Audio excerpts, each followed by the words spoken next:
watching the Potsy and Tino show.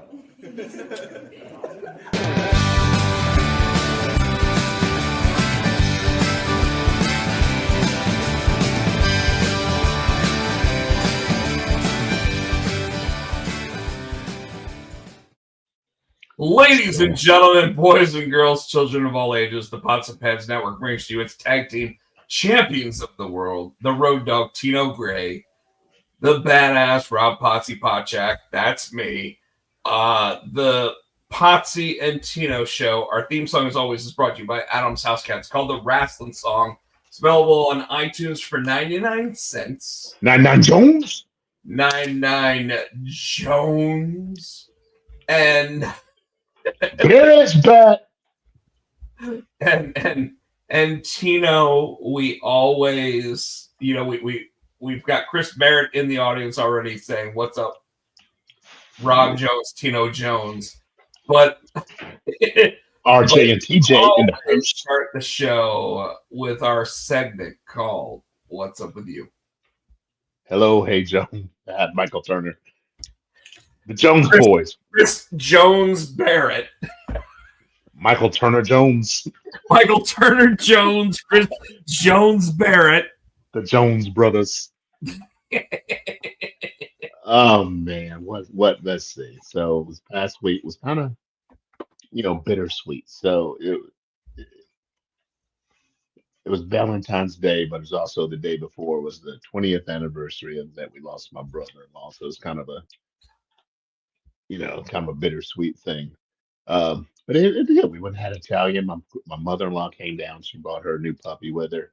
That was cool. And we did Valentine's Day, and we pretty much decided we ain't even doing shit this weekend. So we laid around the house in our pajamas a lot.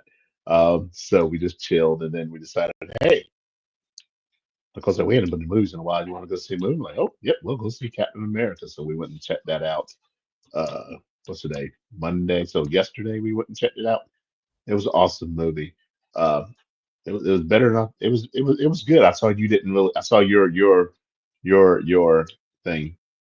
So you liked it too. So that's pretty much it. Getting ready for the snow. I got a feeling that we're gonna get snowed in for a couple days possibly. So gotta get ready for that. So I'll start by enhancing your comments on the Captain America movie. I was asked about my opinion of it. I said it was good, and to just about anybody that asked me, I flat out said straight up, I gave it a 7 to a 7.5. I said it was good. I said I enjoyed it. I would go see it again. All of those feelings. If I give a 7 to a 7.5, I'm not one of those bullshit like video game reviewers where if it's not a 9, I don't play it again bullshit. Like I'm not one of those people. So a 7 to a 7.5 is a solid movie to me. So don't spoil it because Turner said he's going to go see it on Thursday. Not spoiling it all. What I will say is this, is that a lot of the reviewers like IGN, Game Rant, Screen Rant, all of those places gave it like a 5 out of 10. Yeah, that was wrong. And I legitimately said it's a 7 to a 7.5. And interestingly enough, Tino, do you know what the current rating from viewers is? Not professionals. I would give it an 8. But so I was right along the line with you. So what's the current? The current review is a 7.2, which if I said it's between a 7 and a 7.5, a 7.2 is right in there. Yeah. So why is it? Let me ask you this, and it's not something we normally do. We don't normally pick apart like reviewers or anything else. But why do you think they're giving it such a low score? I think they got a lot of just people it doesn't go along with the comics, or you got a lot of people who are smart marks. And I got a problem that Captain America isn't Steve Rogers anymore. I think that's what it is too. And I don't. Okay, it's been a lot of things like when the Little Mermaid came out. Oh, it made Ariel black. So now, and I'm not saying I think some don't agree with him being the new Captain America. So I'm listening. I'm getting another beer. no. So I'm going to say this. I don't think that it's necessarily this. We replaced Captain America with a black guy. I don't think that's it. What do you think it is? I think it's that it's more along the lines of people didn't watch Falcon and Winter Soldier to lead them into this movie and say, we understand that Sam Wilson is Captain America now. Yes. Okay, I'll give you that too. Which is weird because even if you didn't watch Falcon and Winter Soldier, at the end of Endgame, Steve Rogers sits there and says, Sam, the shield is yours. Which meant the biggest movie at the box office of all fucking time has told you Sam Wilson is fucking Captain America. Am I wrong? Nope.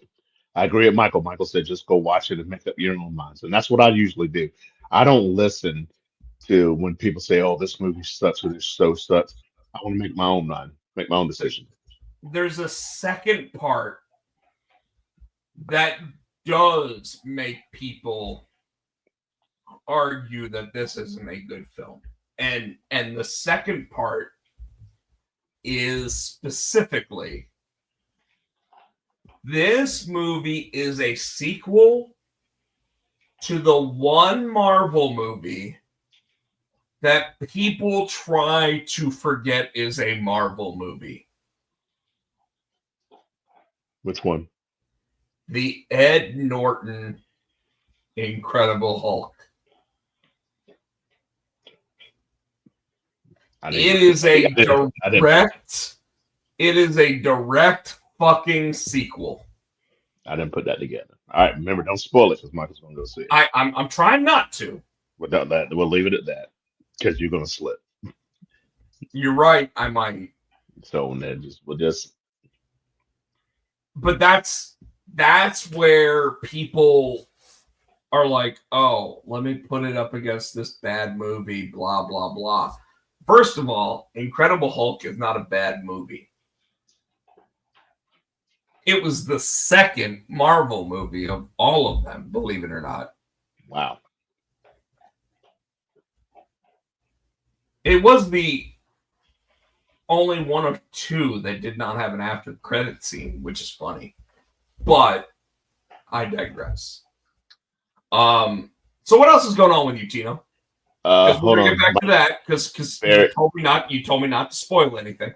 Yeah, Baird had a question. What did he say? Oh, what so Baird, it was a puppy. So Baird, it is a what did she say it was? It's a Russell, I think it's a toy Aussie and it's mixed with something. So it's a toy Australian Shepherd mix. So it's real cute. I can't remember what it was mixed with though, but it was real cute. Let's see what else happened. What shows came? The shows came back. We started watching shows again. We're gonna talk about those in a minute. Yeah. That's it. That's all. Nothing really going on. I just getting ready for this. Anywhere this weekend? Nah, I've been on a break. I don't have any more gigs until the end of the month. So not this Friday, but next Friday, I'll be in Hickory again and start picking up again. So okay. So trying to book places. So trying to find new places to play. So we are working on that. Trying to get back into starting to warm up. So getting word out there, getting feelers back out there saying, hey, we're still here. We're ready to rock. Parents asked, did Superman and Lois come back just to kill Superman? No, that was not the case. But we talked about that a couple weeks ago, Barrett. You weren't here. It was I felt the show ended very well. Tino, I think you agreed. Yeah. What's his name? Still a bitch, but it's okay. Yeah. Jordan's still a bitch. Jordan's a bitch, but Jordan's a bitch. That was my tagline that whole season. Jordan's a bitch. like if we were doing T-shirts for that entire season, Just that said Jordan is a bitch. just like the one I had. Where the fuck did Joe come from? Where My the new fuck did catchphrase. Joe come from? My new catchphrase that season was Jordan's a bitch. Now, speaking of new T-shirt ideas, I don't know if you guys noticed up here in the top corner, there is a new Potsy and Tino logo, and in fact, for you guys, I'll go ahead and I'll show you. We got a couple other ones. We got a gold one. We got a silver one. Thank you, Barrett.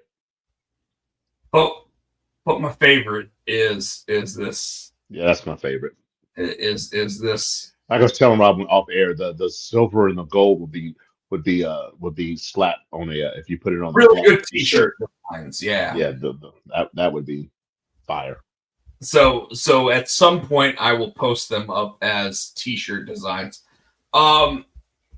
Tino, so for me, not a lot's going on. I did get like 18 job denials this week. From the exact same AI emailer, basically saying for the 18 jobs I applied for last week, each one of them, the exact same reply, just with the company logo being changed, told me that I am not getting a job. Made me so happy. Excuse me. Oh, that's sorry. So far, I'm not like fully like anxious, super anxiety, anything else, but that's coming. That's coming. So over the next couple weeks, if you guys notice that suddenly I look disheveled and whatever, you understand why. But as of right now, I'm still doing what I am. I did purchase my airline tickets for San Diego Comic-Con. You did. So July, I am planning San Diego. So that'll be interesting. I got another. How are you gonna pull that off? Well, I already paid for it, so it's already done. Like, can I cancel it? Yes, but I lose like the $30 in insurance or whatever. But as of right now, I've paid for San Diego.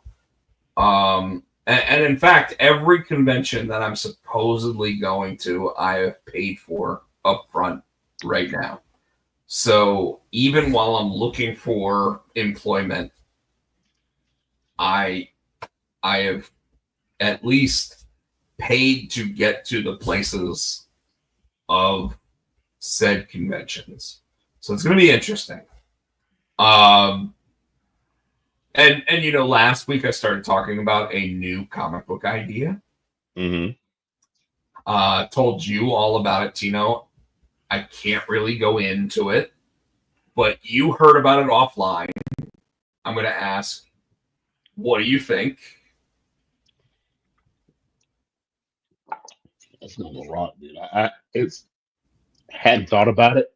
Hadn't really. And we're not allowed to say a lot. So what Tino's saying here is someone's initial opinion about something that they're not really allowed to say anything about. Yeah, I never really thought of it that way, but the way you set it up and the way you explained it, I'm like, that's it's gonna be fire.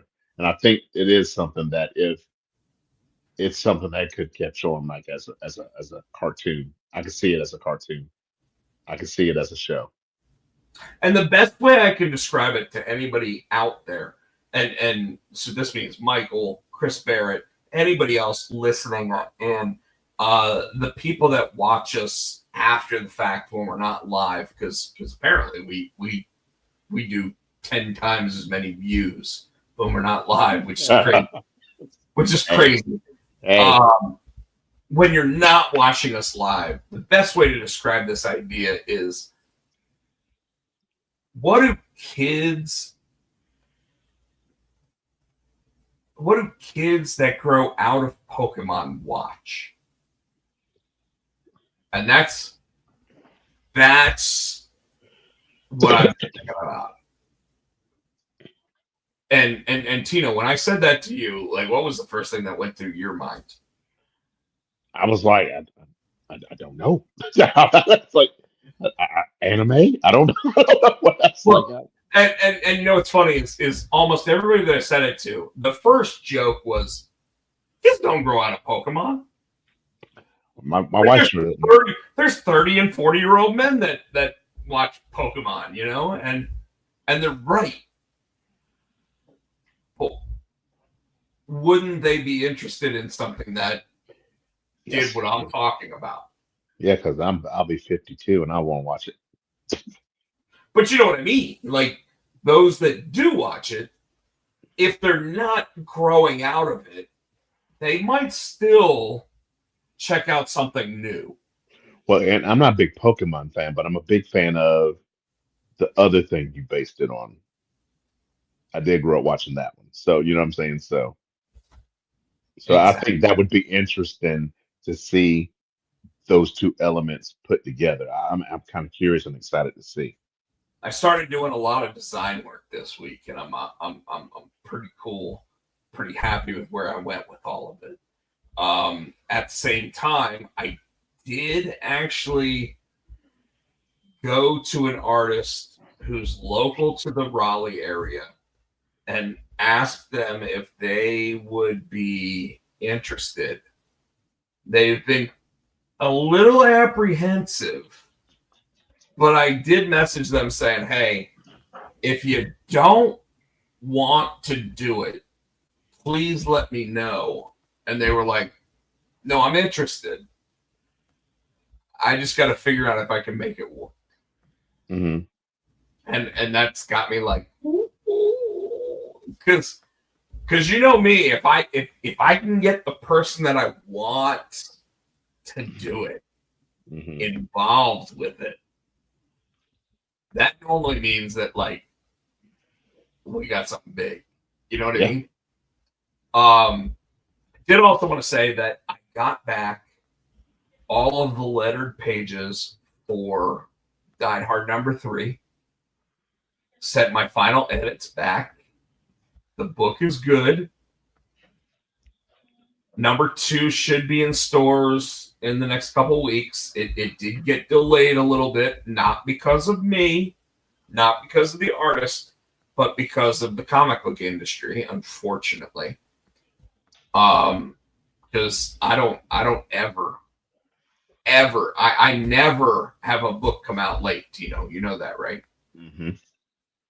That's like something I hold very close to the chest. #2 should be in stores in the next couple weeks. In fact, I expect it to be shipping this week, which unfortunately means that my signing this weekend is probably pushed off because I won't have it in time for the signing, which disappoints me. But well, the weather's going to be bad, so it might not. Well, that just pushes it back even further.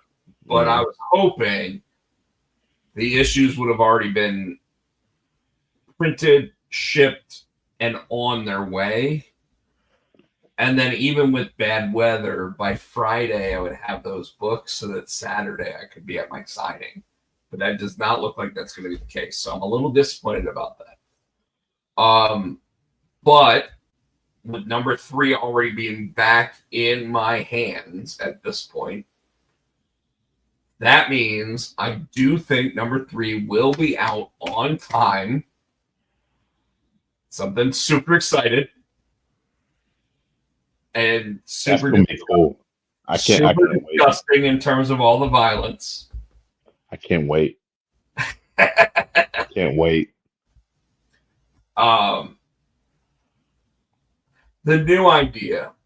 The only other thing I want to say about that, because I really can't say anything about what it is or anything else, but my friend Chris Marusa passed away the day after my birthday, 2023, 2 years, yeah. because we're 2025 now.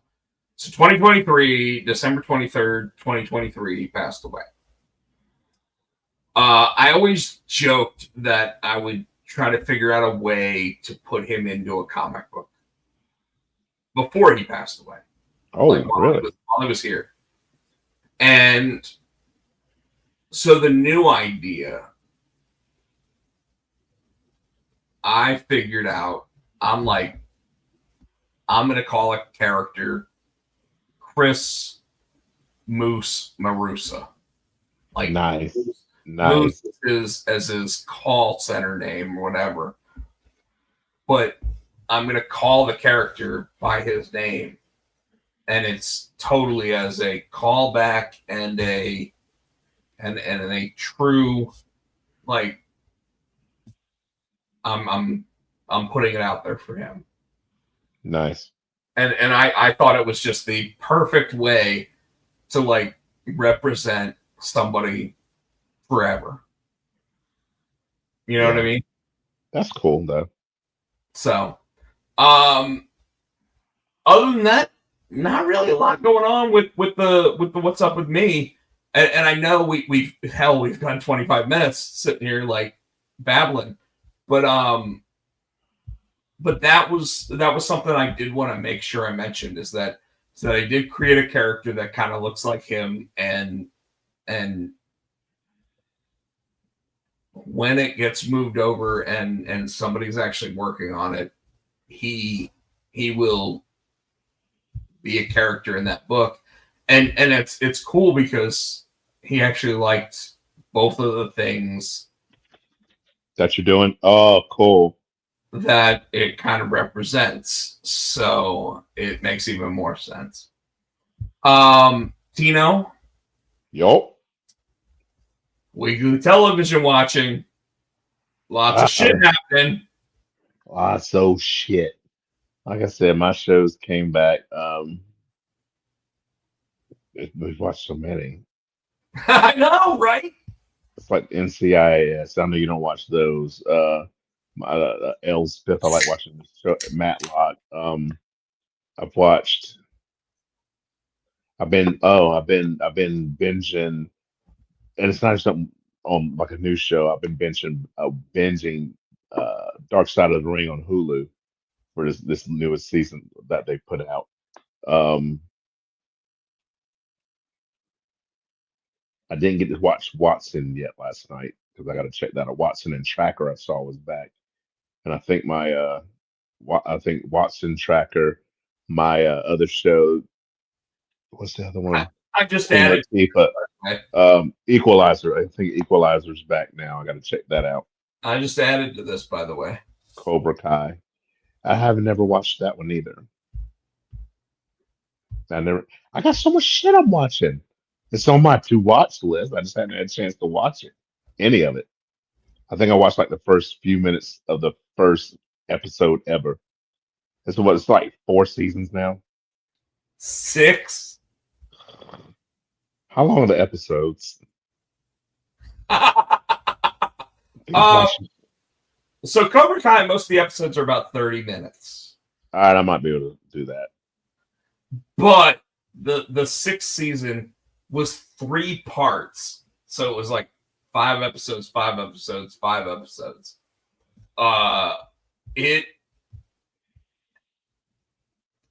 You know how so many shows people sit there and complain about the endings? Mm-hmm. This did everything to make sure it was the right ending. Okay, I need to check it out. It's so good, dude. Especially since you and I grew up watching Karate Kid. Okay. All right. I'll go back and watch it. I got so many. I still got to watch the other cartoon one you're talking about, the creatures. I hadn't even got a chance to start that one yet. I'm so behind on it. I was like, "What? Rob said this one's good. Okay, add it." I'm trying to go back and finish The Boys. I got too much TV to watch between this I, and wrestling. I do have a lot of TV that I can sit there and talk about. And in fact, I guess I will. So you said Equalizer came back, Tracker came back, Watson, the second episode finally hit. Did you watch it? No, like I said, we didn't get to watch it last night, so we got to watch Watson Tracker. There's on it's on our DVR. So I'm going to tell you, I absolutely loved the episode of Tracker. And yet it pissed me off. Don't spoil it. It's going to be hard not to spoil, but I'll put it this way. Something that had been around for 10 years for him, that they ended on the cliffhanger of the last episode, I expected to last a lot longer. Okay. But it was good. I just wanted it to last a lot longer. I wanted it to run out the rest of the season. Watson. Don't spoil that either. I didn't feel like it extended what we saw in the first episode.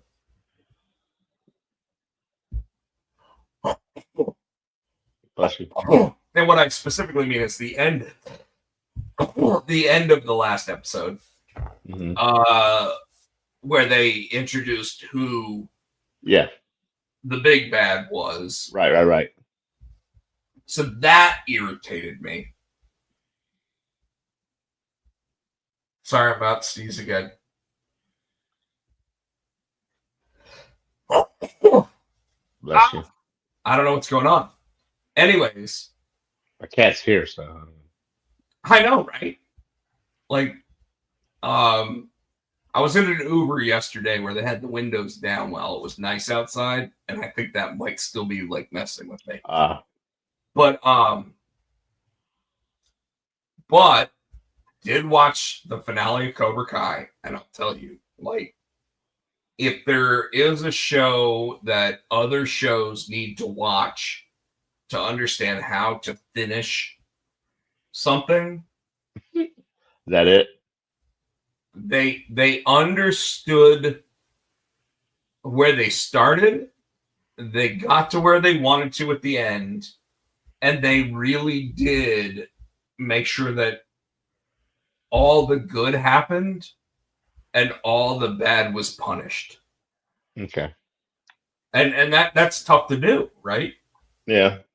Amazon started back with Invincible. They gave us the first 3 episodes of season 3. Now I got to go back and watch that because I am caught up on that. So I need to go back and check that out. So they gave us the first 3 episodes of season 3 and now episode 4. And episode 4, they had like a main Invincible story. And then they also had a story that was Alan the Alien with Omni-Man in space. Right. And if you remember, they were both captured and they were both like looking towards basically being killed. And it's a movement with that. And it's excellent. Okay.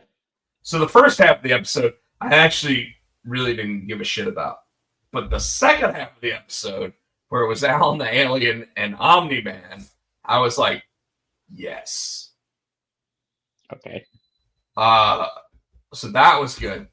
Now, I have not watched The Return to Yellow Jackets yet, which, if you never watched it, it's a show about women that were part of a women's soccer or volleyball team that are supposed to be flying across country, Right. and end up crash landing in the woods and start like eating each other and shit. It's super crazy, but it's a really good show. And I haven't watched the new episodes, but it did start last week, so I wanted to give everybody a heads up on that. Okay. And so, cannibalism. I mean, you gotta watch it to understand it. It's got Juliette Lewis in it. It's got the crazy chick from 2.5 Men is in it. Okay. There's a bunch of different people that you recognize. Elijah Wood's in it. So yeah, it like, anyways. Okay. But with that said, Tino, we normally talk about pro wrestling. Yes, sir. Is there anything about Monday Night Raw you want to talk about? Because there is one thing specific I want to talk about. Trying to think anything major. One major thing happened right at the beginning. Go for it. Jey Uso came out. He's doing his yeet, yeet, yeet. Everybody in the fucking place. Oh, that's yeet, right. Yeet, yeet. And then all of a sudden, he gets up on the table, and Gunther from out of nowhere on the ground. The fuck did Gunther come from? Exactly. It was like Samoa Joe. Where the fuck did Gunther come from? Oh, there was two things. I don't know if you're going to hit what I want to talk about too about that. Well, he starts leaving, and Jey Uso sits there and says, maybe I shouldn't say this, but how about Jey Uso, Gunther, WrestleMania 41? Mm-hmm. But also, whatever number it is. They got heat for that segment too. Jay got heat. No, Gunther got heat, and Pat McAfee got heat off that segment. What happened? When Gunther came down and proceeded to whoop Jay's ass when he whipped his jacket and whipped it at McAfee. He hit a kid. And so he got in trouble for swinging that hard. McAfee got in trouble for ducking because, like I said, his reflex to duck. If he hadn't ducked, they wouldn't have hit the kid. If he just stood there, just kind of like done anything else but duck. How much heat do you think either of them really got? Well, McAfee ain't really gonna get that much heat, right? But even if Gunther gets heat, he's gonna lose the belt. They're basically giving that kid front row tickets to WrestleMania. That's what they're doing at that point, right? And probably a little bit of pay because it hit him in his fucking eye. So they're probably going to pay some money. You're going to give him tickets to WrestleMania. You might even have him slap Gunther at WrestleMania. And I'm saying he's probably going to. They will probably not only tickets. I'm saying they might have to come up with a little cheddar too. Maybe. But I knew about like the jacket, missing McAfee. And hitting the person, but I didn't know that like it was causing heat. Like they got trouble backstage. Oh wow, okay, yeah. Okay. Triple H wasn't happy. What I was a little surprised by here was obviously we're at this point we're 3 weeks away from Elimination Chamber, and we're already stating exactly what the main event of WrestleMania is. And by the way, if they decide that they're going to pull some bullshit and make Jey Uso the night 1 main event, they can go fuck themselves. Cody's going to be night 2. Cody's night 2. No, no, Cody's night 2, and Rhea, that fight will be night 2. no. I'm telling you right now, that winner of the Royal Rumble should always be the night 2 main event. Agreed, but it's And, not going to happen. and if they don't do that, I'm going to be pissed. You'll watch next year. You'll still watch next year. I mean, I'll watch this year, and I'm Yeah. going to be pissed. Like to me, you win the Royal Rumble, you are the main event of WrestleMania. You're not the main event of night 1 of WrestleMania. You're the main event of WrestleMania. Seeing how he's main event Jey Uso too, so. Did you get what I'm saying? I got what you're saying. Okay. Do you But also, like I said, we both know that Cody's going to main event night 2. And I agree with you. I'm not arguing with you, but I'm telling you, I got to pick Cody's going to main event. I don't know. I kind of feel like if Cody's scheduled to lose, Cody main events night 1.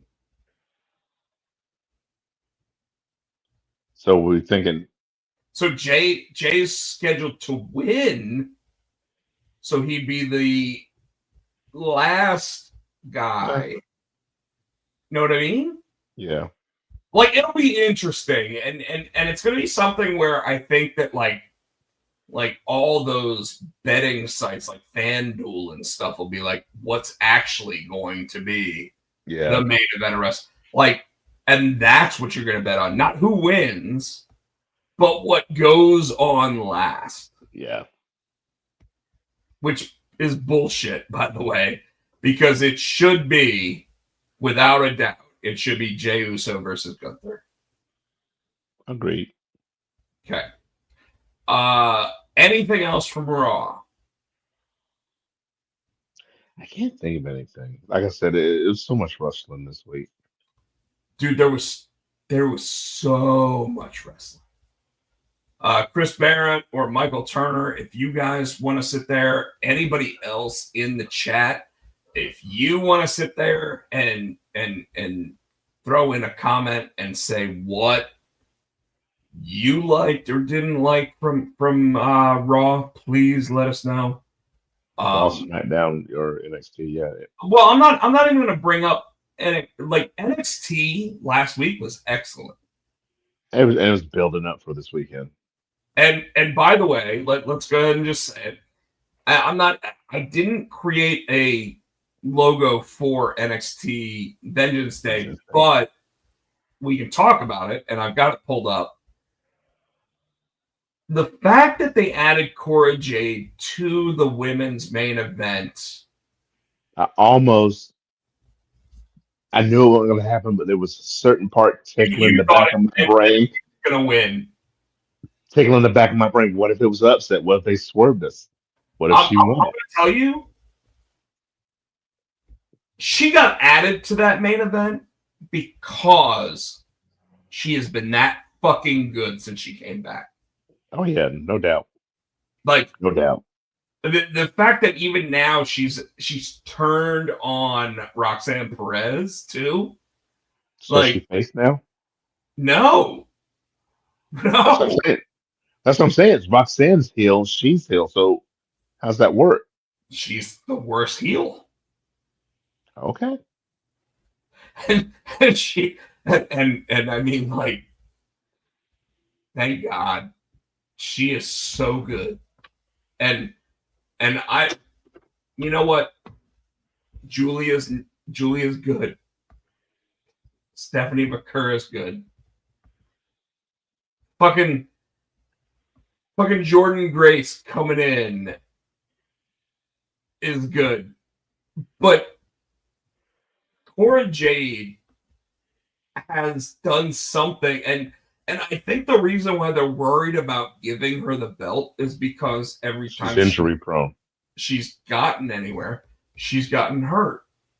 And yet she's so fucking good. Yes. I mean, in the ring, on the mic, how she handles herself in the angles. She is so good. I just want to see her succeed. She will. Oh, And she's she, no doubt gonna. She's a future NXT champion. I'm not. I'm not. I wouldn't be surprised if, let's say, she has another injury. I wouldn't be surprised if she's not an NXT champion and she immediately does like what Alexa Bliss did when she showed up on the main roster. Because Alexa Bliss was never an NXT champion. I think the next one up is probably going to be Roxanne. I mean, I think Roxanne will go first. I think Roxanne actually technically is called up tonight because isn't she supposed to be in a match for an elimination chamber like Qualifier. qualifier on Raw tonight? She Could is. be.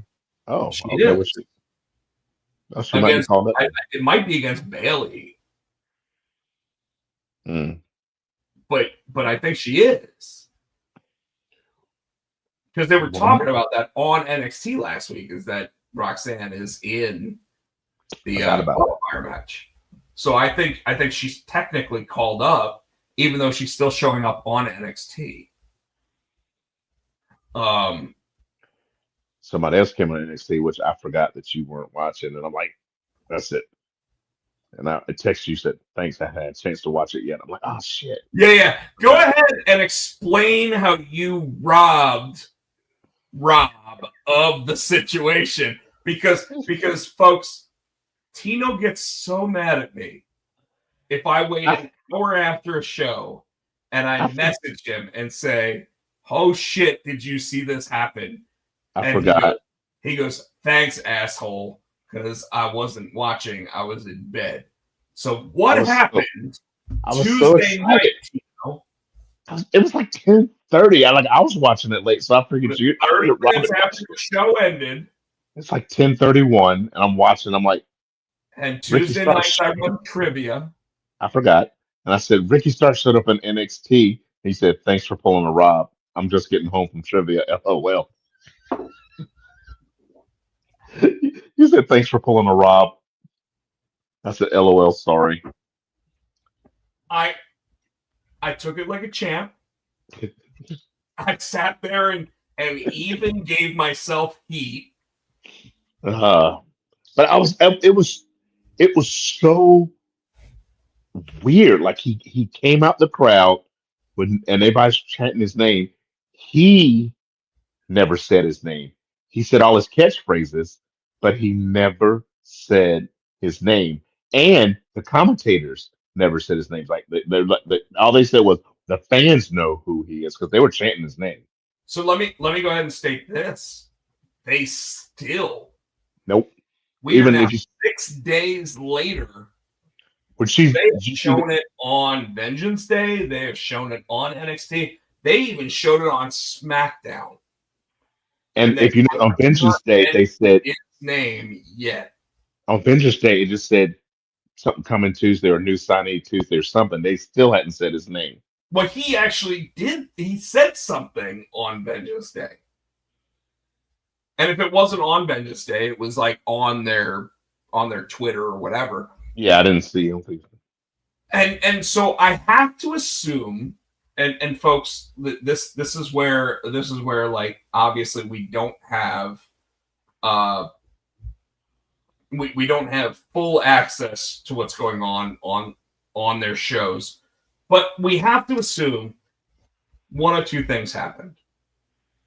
Ricky Starks was so excited and said, "I'm willing to show up,"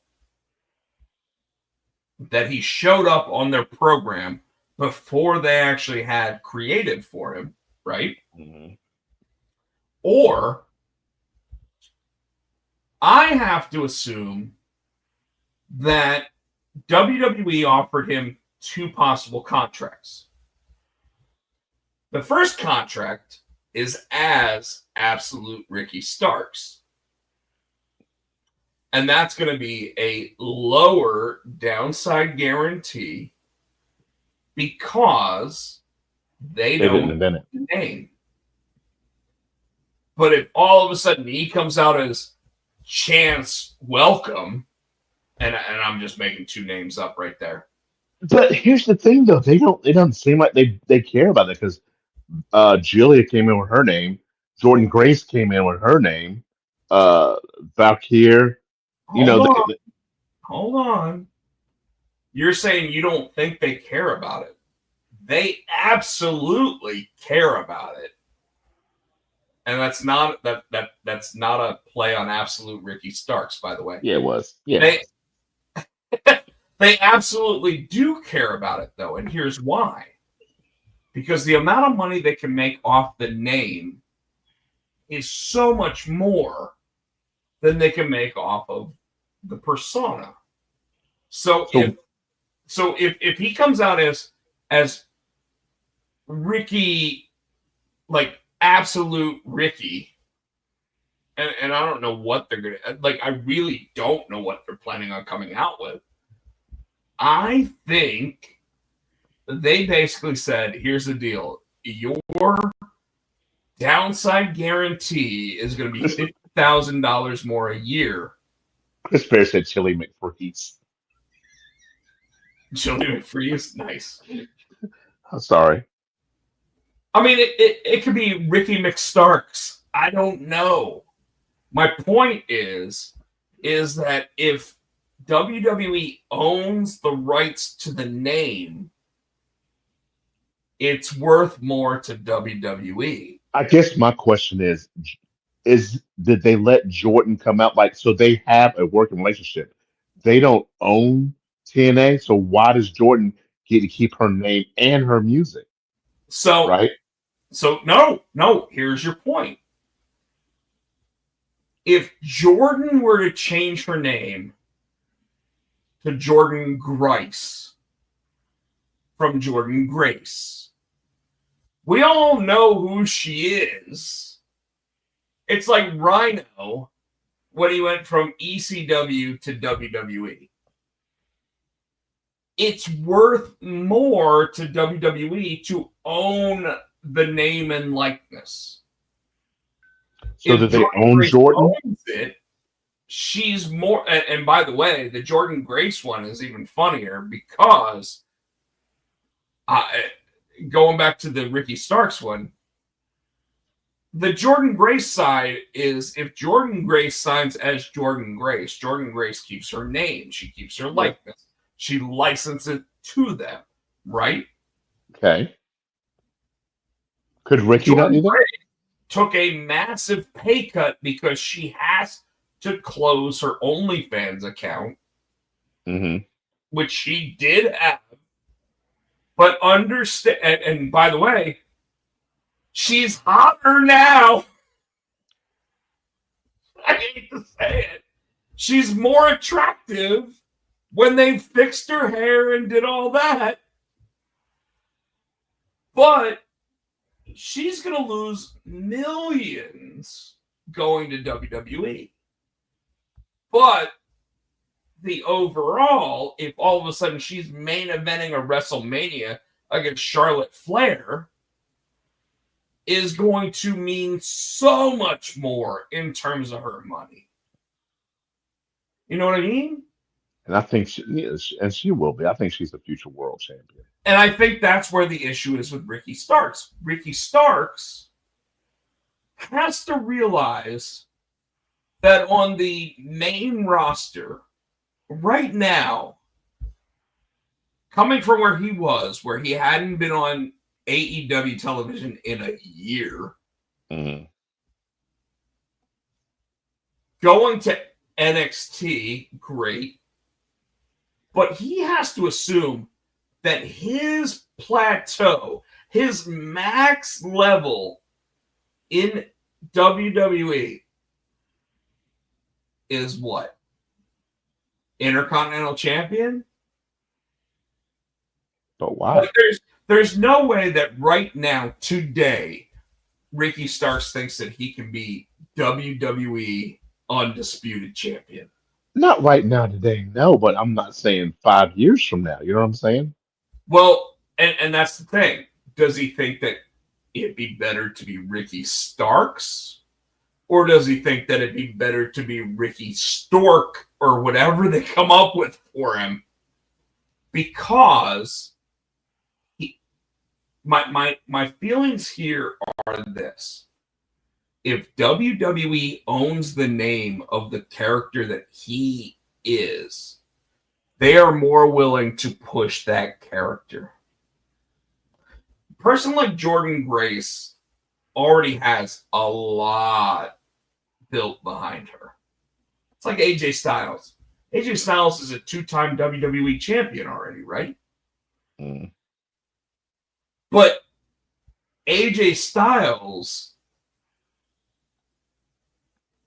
banked on himself. Ricky Starks may be banking on himself.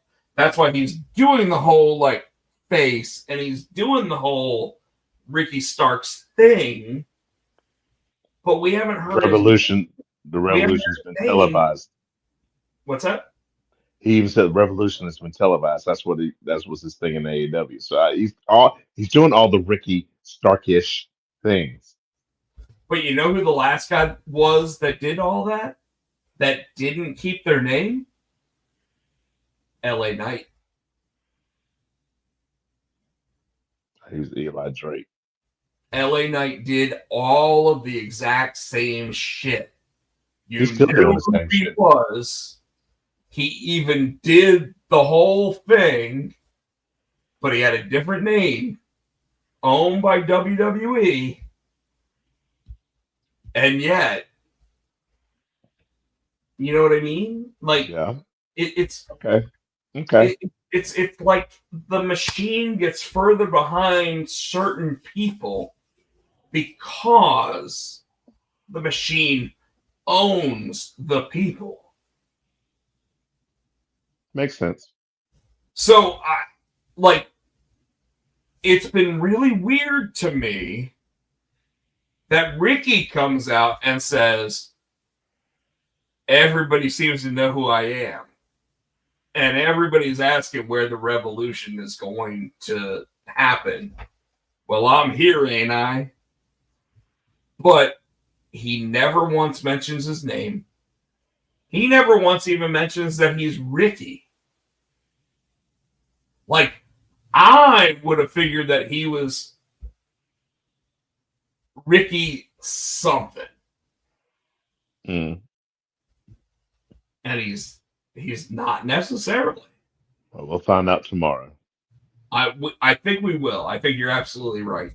But it blows my mind at how they've presented him so far.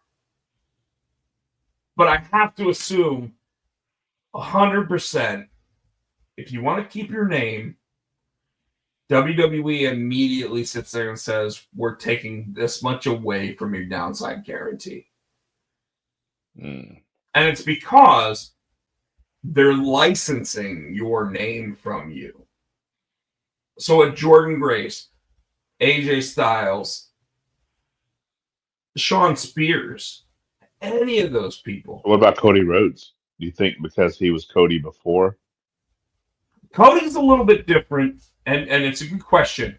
The Cody one is different because Vince McMahon flew to him and actually said, we want your entire presentation. And that's different. All of these other people are banking on themselves. Cody Rhodes could have re-signed with AEW. These other people are like, AEW's not doing shit with us. Yeah, Cody Rhodes was the EVP. I mean, yeah, he could have stayed. But I mean, Vince McMahon sat there and said, you did everything you set out to do. I want your presentation. And Cody's like, well, what about the music and everything else? And he goes, I want it all. And then he showed up his first match, fucking WrestleMania, against one of the top 3 guys in the entire industry. and beat him. Now, granted, it wasn't a main event match, but it was Yeah. against one of the top 3 guys in the industry. You know what I mean? Yep. Like, and it's interesting because I posted something. I posted something on the Facebook group the other day that sat there and said,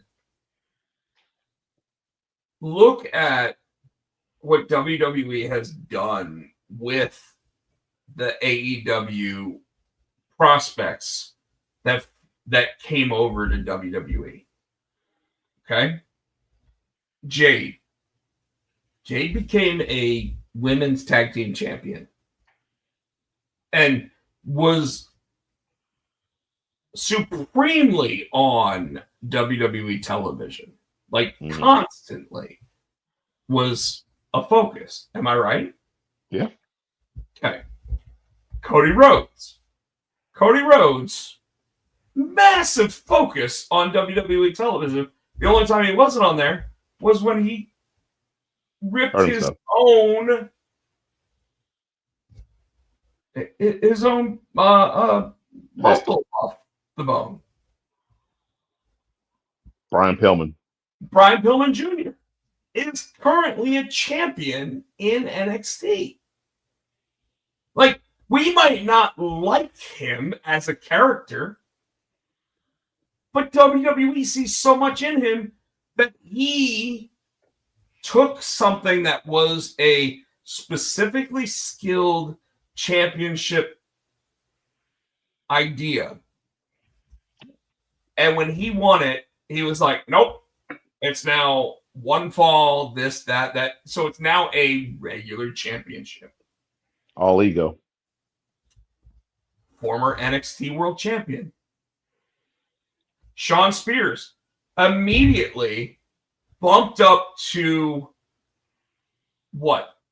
The highlight of NXT, like almost to the top end when he's now going against Tony D'Angelo. Mm-hmm. Who else? I think.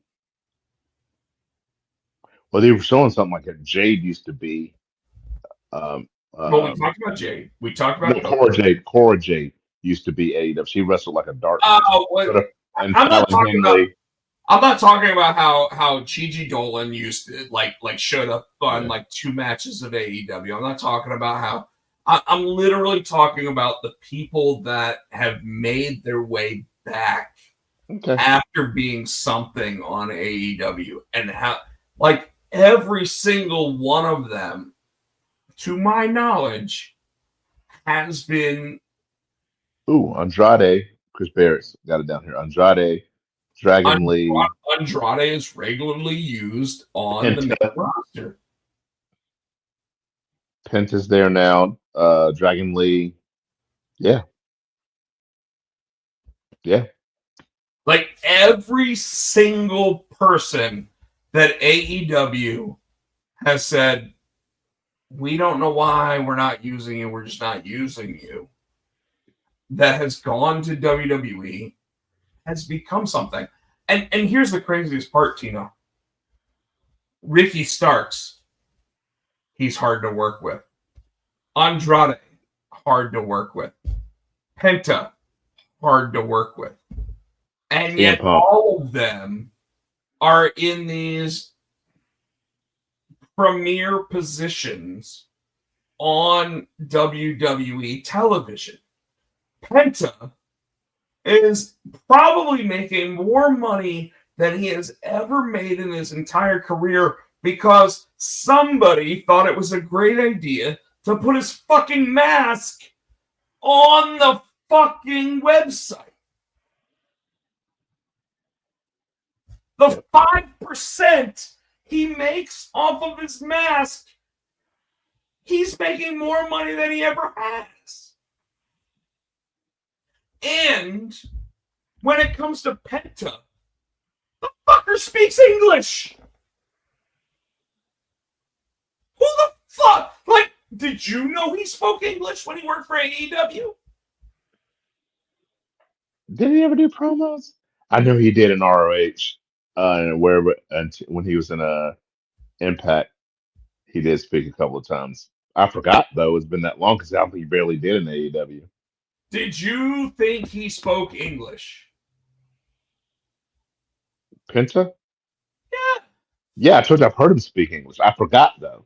I guess my point of what I'm asking is, did you think he could carry a promo Oh to no. where he was going to make money by saying something?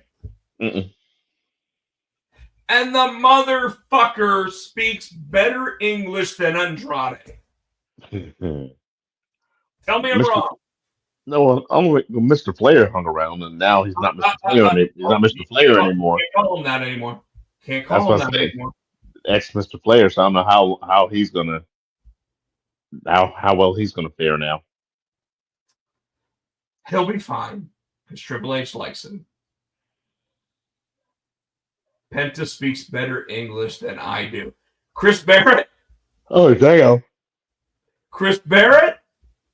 I love you, brother, but you might be onto something there.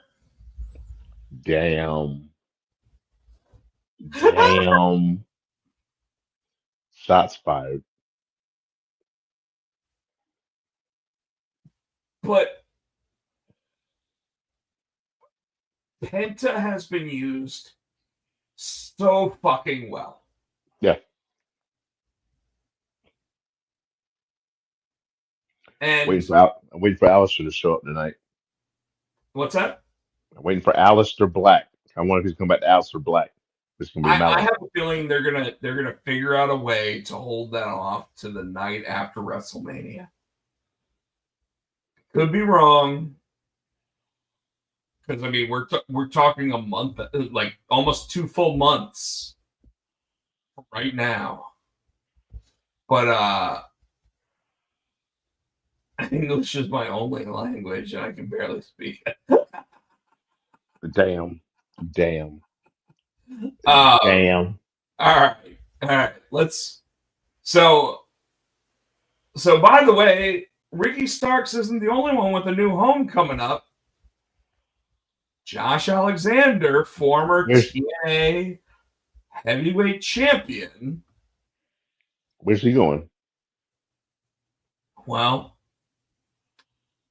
I think he's doing what's best for the pocket and not necessarily best for business.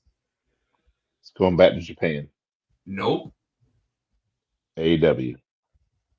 Josh Alexander, rumor is he's signing with AEW. He hired an agent to sit there and work out the deal for him. And they basically sat there and said, well,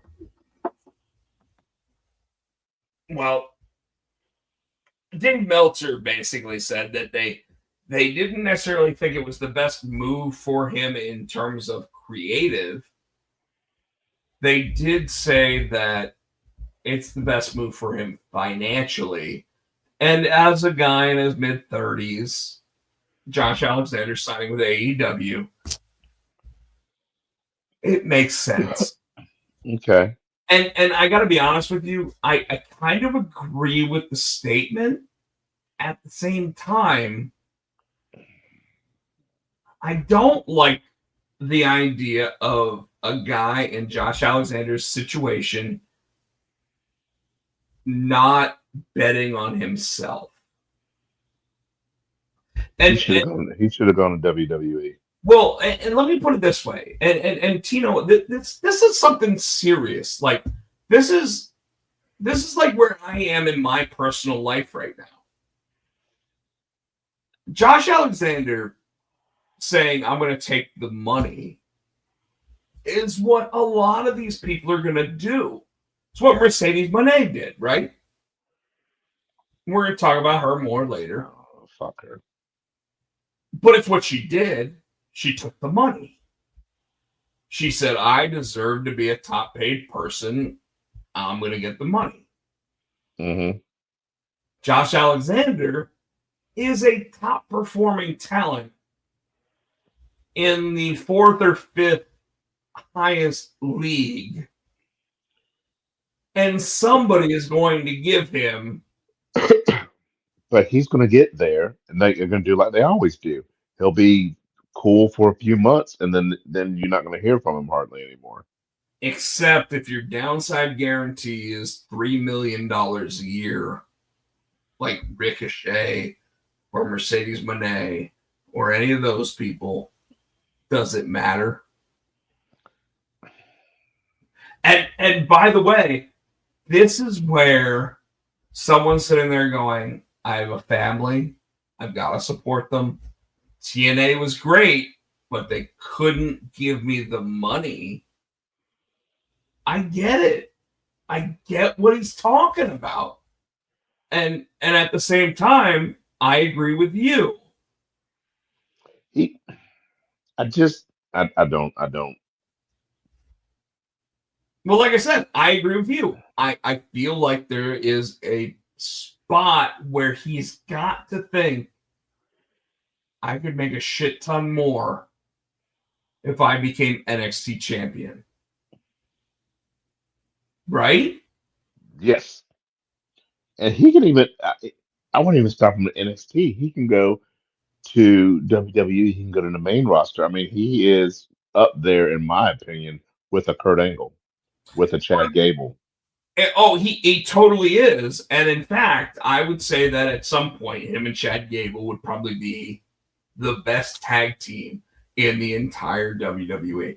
Without any question, without anybody giving any one way or another. But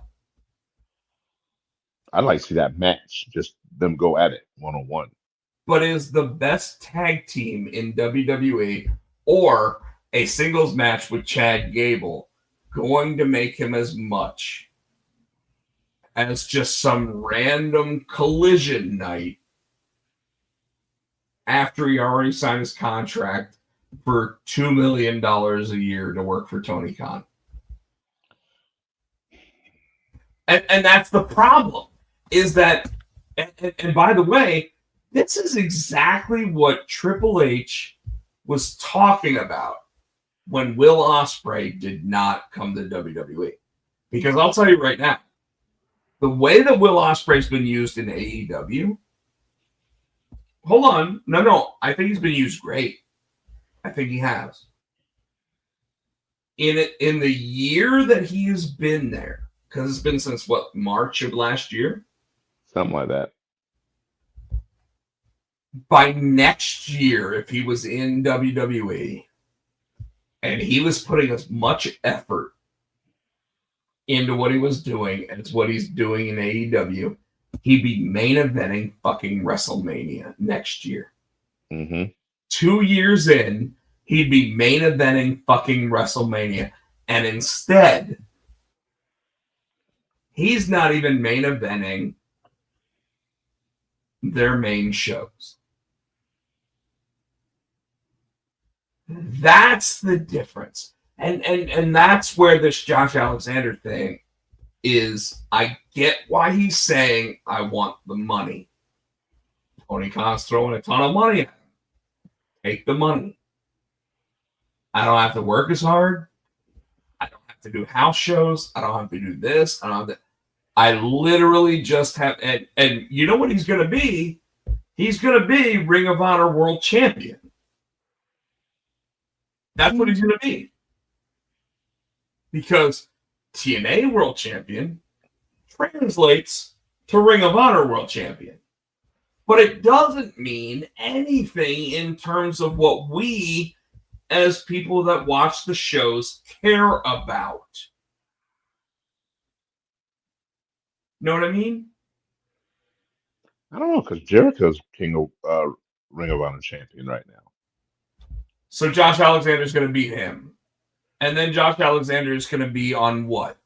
What show is he going to be on? When was the last time they actually talked about I don't think Jericho Josh being Alexander, Ring of Honor World Champion? he wears the belt out everywhere. That's why he's Nueve now. But I really see Josh Alexander being maybe not a world champion, but whatever those other belts, Nakata and take a shit I have. Maybe one of those belts. I mean, he's good enough to be Ring of Honor World Champion. Unfortunately, Ring of Honor World Champion means garbage. Like, All right, well, move it along. I, We got yo, more shit. We've been stuck I'll on move along. I'll move along. There's So who's nothing. currently in the Elimination Chamber, Tino? Fuck, I don't know. John I know Cena, CM Punk, Drew Drew McIntyre. McIntyre. Is that it so far? As of tonight, maybe. No. Friday. The Archer of Infamy. Oh, Damian Priest Priest. made it in. You're Priest absolutely made right. it in. You're absolutely right. Damian Priest. That's 4. Priest made it in. There's 2 more spots. And then the women, we got both the tag team champs. We got Naomi, which did you see when they talked about the new element to the Jade situation? Yeah, well they showed Raquel and what's her name walking away. They were just walking away. It's not like they beat anybody down. They're walking away. And what does Naomi say? I told you, everybody said it was me. I told you it wasn't me. Now, Now they're coming to Raw tonight. Had anything on WWE television even implied that Naomi had anything to do with it? Guilty dog barks. What? The guilty dog barks. So you answer my question with that also goes along with whoever smelt it dealt it. The guilty dog barks.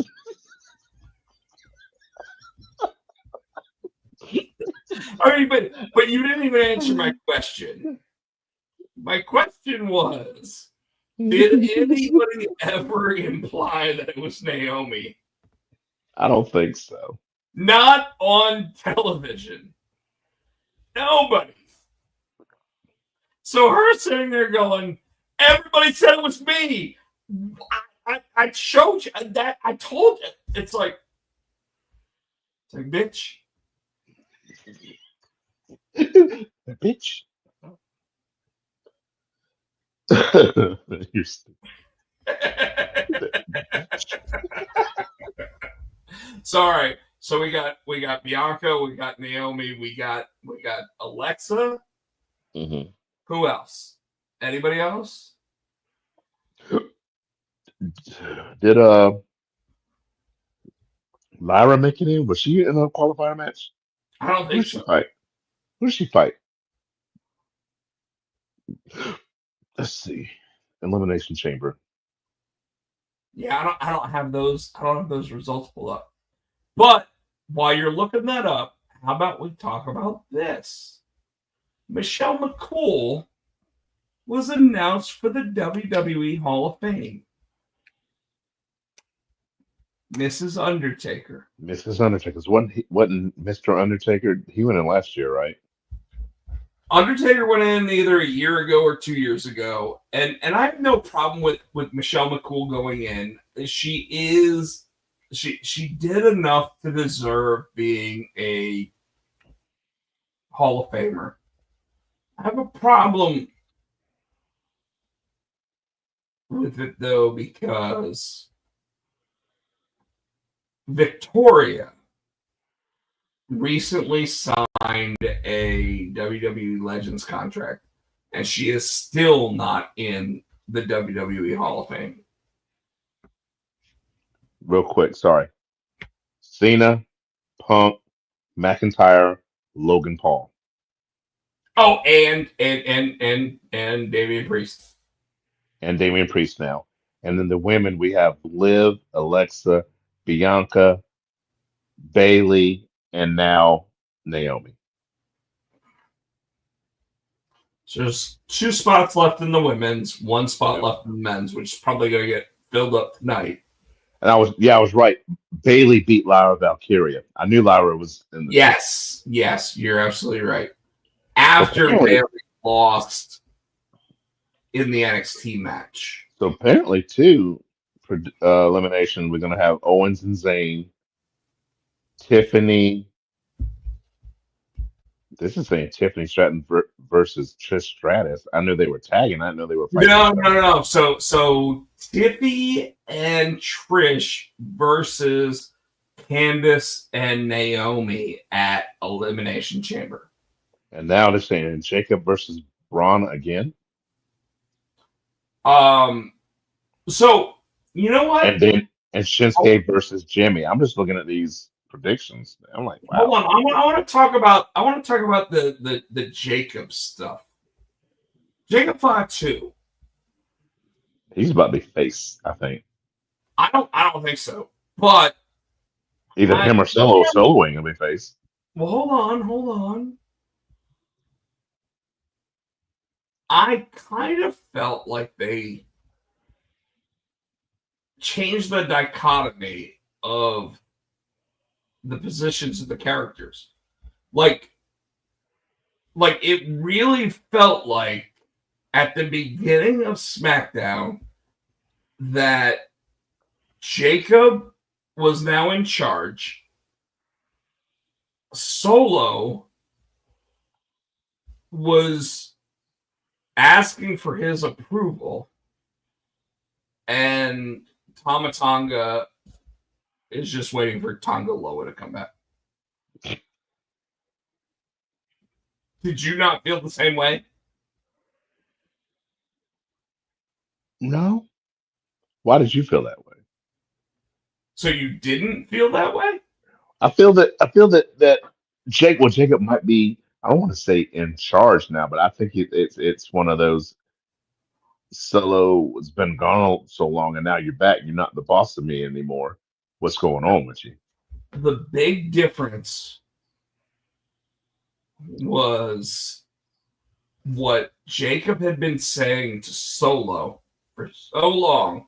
Oh yeah, he said, "I love you, Jacob." Solo said it to him. Suddenly, Solo said, "I love you, Jacob." I thought he was just trying to kiss up to him so he wouldn't get his ass kicked. I think Solo. I think the entire infrastructure of superiority flip-flopped. But and why? I think it became what the wrestling industry wants, because we want Jacob Fatu in charge of the family, which, by the way, is not the bloodline. True. And everything that they have done has kind of made it look like that's what they're doing. Okay. Do you disagree?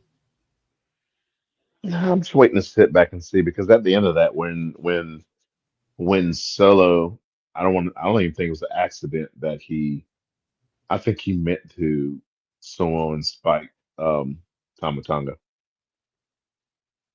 And then or did you watch SmackDown? And then Fatu rolled out the ring and got in his face. I, I, I think Solo is going to end up being jealous, because I think they're going to play it out, because I think he saw the fans getting behind Fatu, and I don't think it's what you're seeing. I think he's trying to play it up to make Jacob think he's on his side, and then he's going to turn on him. You know what I mean? I don't. I want you to explain it, because I think it's something that, if it were to occur and it happens the way that you're saying, then I mean, we've already seen where things that we talk about on this show that nobody else in pro wrestling talks about have come true. I think because he even said he's going to try to suck up to him. Okay, so he lost the Ula Fowler, right? And he even mentioned, I lost the Ulafala. And he even said if anybody's going to he wants Fatu to get in the chamber, because if anybody, he said, if anybody's going to bring it back to the family, it's going to be you. I think he's going to help Fatu as much as he can get there, and once Fatu is there, he's going to turn on, kind of like, I hate to say it, like Mariah May and Tony Storm. And once Fatu gets there, and he does get championship or whatever, I think so. I think that's when Solo turns on him. But do you think that Jacob Fatu wins the world championship? Because I can't see that. Or even okay, or if he does, you're right. If he not now, but and if he doesn't win it, Solo be like, Solo will turn on him like, you're useless. I don't need you anymore. I'm gonna do it myself. But I think he's gonna kiss up to him as long as he can, try to ride his coattails to either Fatu gets it or he doesn't get it, and he's like, you're useless to me. I think he's gonna use Fatu. I don't know. I hate saying that Solo is going to suddenly just become the backdrop piece of the new bloodline or whatever you want to call it. But I still feel like this week was a changing of the guard. Like, they basically just shifted ownership of who the top dog in that group would be. And I told you all, and you're right, because I told you all along. I think that Fatu, I kept saying they want Solo so hard. Right? Yeah, you're 100% right in who you think that guy is going to be. But now WWE shifted that to where that is that guy, right? But what does that mean for Solo? I don't know. And see where all of a sudden I'm like, do they just shift him to understanding that he knows that the werewolf is a bigger dog than him? Because they could, and I'm okay with that, because the Samoan werewolf is a bigger dog than Solo Sikoa. But how do you do that? And you do it to where Solo is still a solid competitor. And that's what I worry about. You know what I mean? Yeah. All right. Couple other things. We already talked about Michelle McCool being in the Hall of Fame. Yep. See how they announced her? Yep. It's pretty cool. Pretty cool. Here's one that I want your opinion on. I don't know. That's something I hadn't heard about, so I don't know. Oh. That's what I'm saying. You're gonna talk about. I hadn't heard about that. What's going on with that? Why are they playing something here? So, initially, everything that was talked about was Drew McIntyre being in a feud with Damian Priest. And suddenly, that's not necessarily the case. Oh, you're still talking about the Royal Rumble thing? No? I'm talking about that's where it started. I'm talking about now nobody knows where Drew McIntyre is landing on the WrestleMania card. Why? Mainly because he can't get over this LA Knight bullshit. And his whole thing with Damian Priest. Right now, WWE isn't necessarily looking at Damian Priest as one of these top guys for a top spot for a one-on-one match at WrestleMania.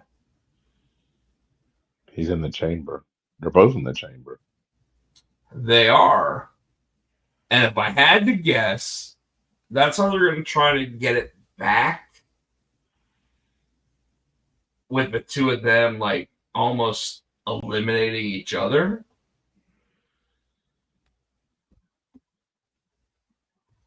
But it is kind of interesting that there's a lot of talk about this.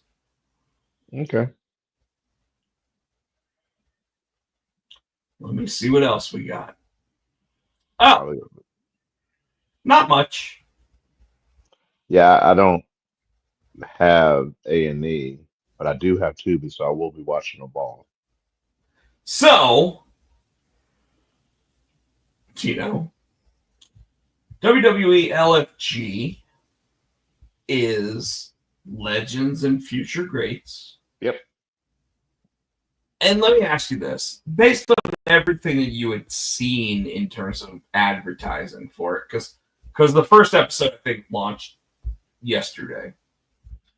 But based on everything that you've heard since or about the launch, basically saying that it is how they did old school NXT when they had the mentors. Or Tough Enough. Tough Enough, yeah.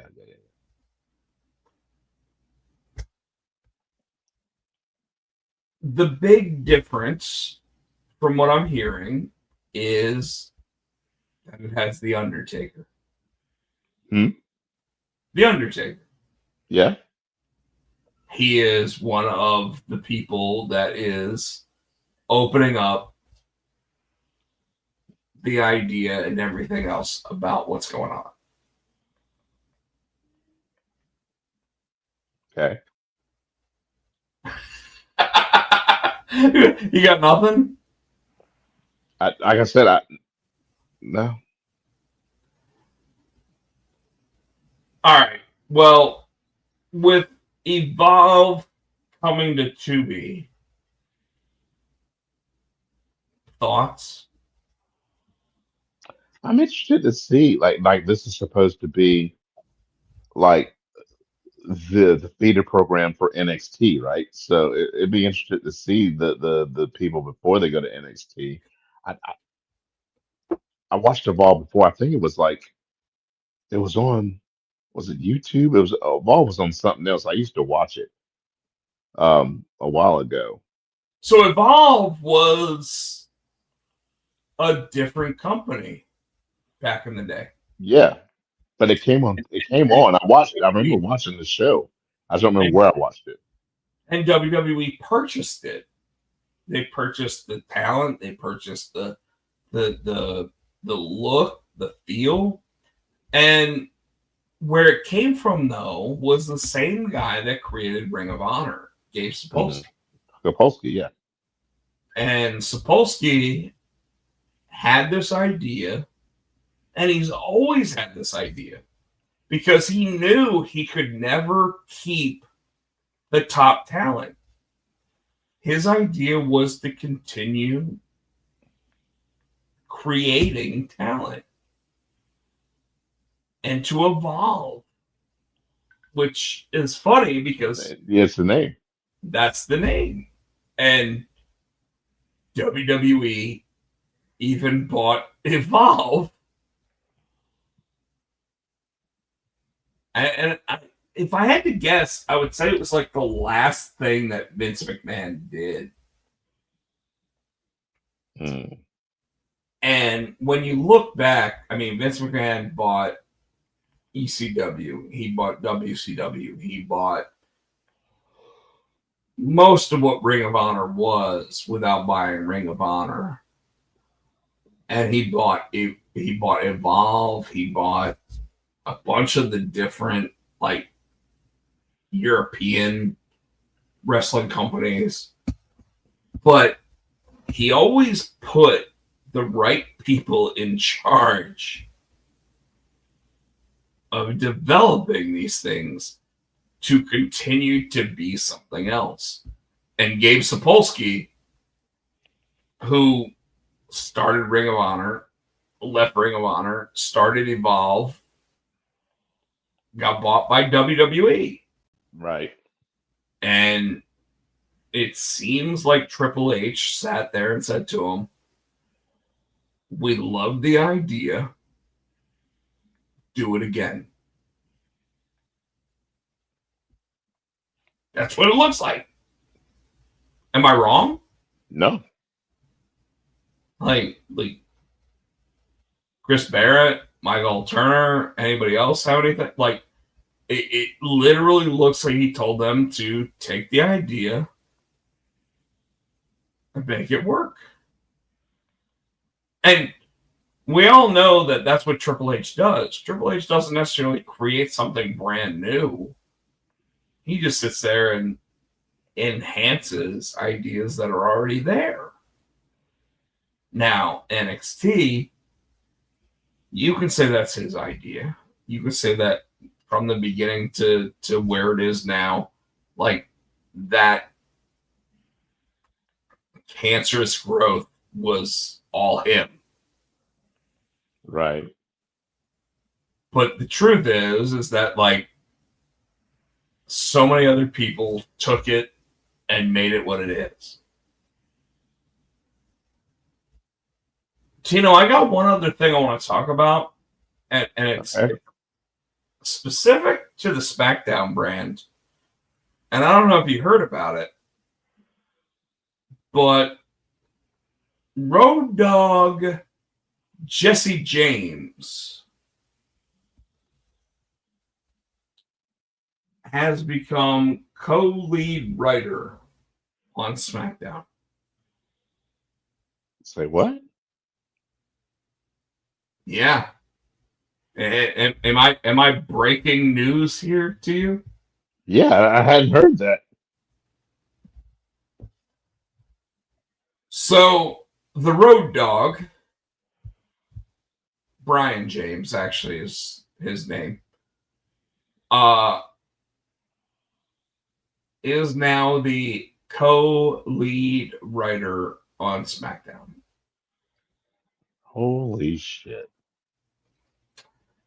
And the way I found out about this was AJ Styles posting or replying to someone saying that they had heard that the Road Dogg was now the lead writer on, or the co-lead writer on SmackDown. And AJ Styles sat there and said, because the person that was writing about it was writing a very derogatory statement saying that there's no reason why Brian James should ever be lead writer on one of these shows.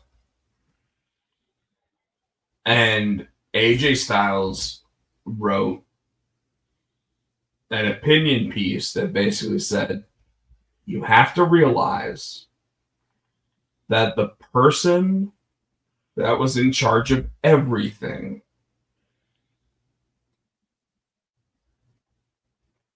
that you were saying, or the person that that we're talking about would submit his ideas, submit his writing, and be told specifically by the one person that could change everything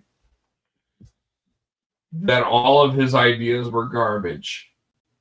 Right. Which instantly meant that whatever he wrote was no longer being used. Okay.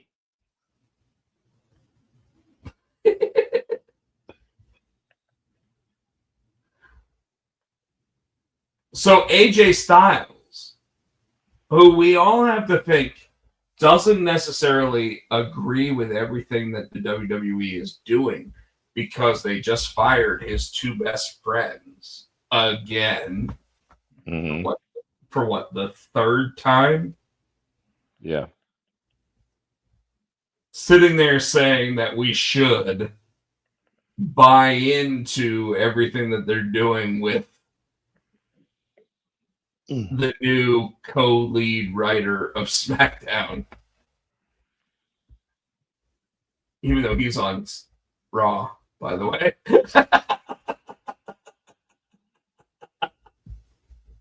Either way. I think what he's trying to say is that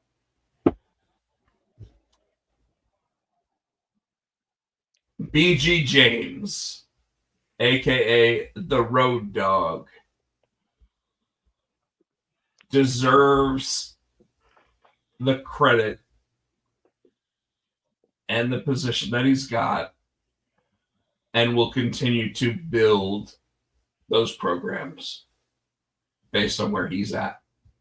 And I don't know about you, Tino, but like I've never heard anything bad about how he was creating and building programs for people. But I did like all that like side shit I just gave.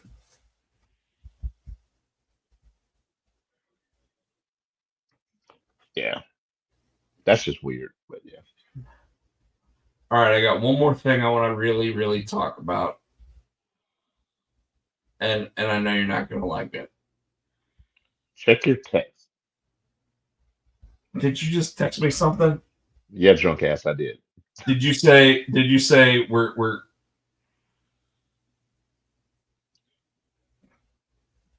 well, one of the PLEs is what I want to talk about.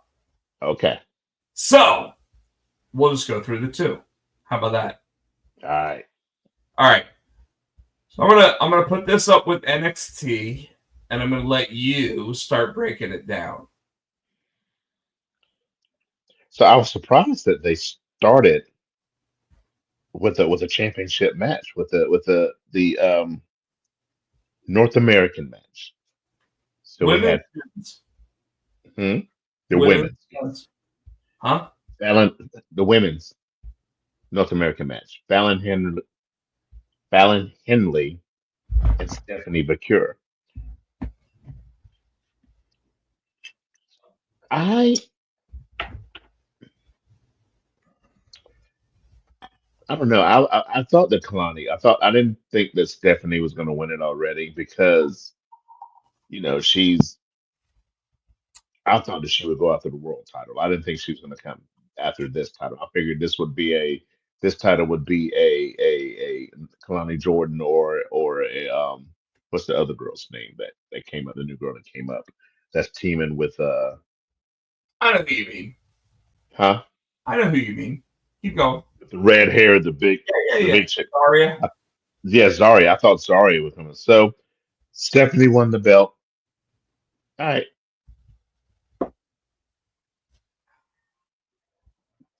I give it a good match. I give it a, let's see, Bleach Report gave it a B minus.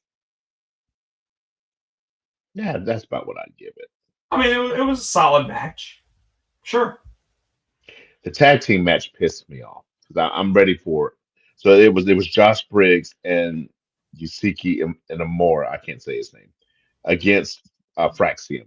I'm ready for Fraxium to lose those fucking belts, and I thought that this would be the match that would do it. So I don't know who else they've got in mind to beat Fraxium. This match shows